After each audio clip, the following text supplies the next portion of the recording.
Ayan, dito na nakarating na kami sa paghulian namin ng malaking isda.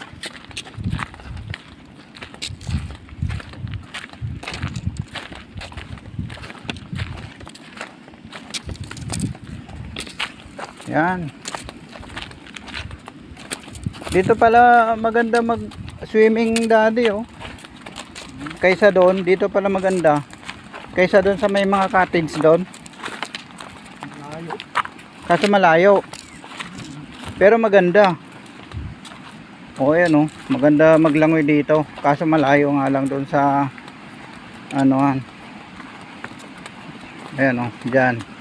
Diyan may malaking ano diyan, malaking isda diyan. Diyan namin kukunin. Ayan oh. Oh.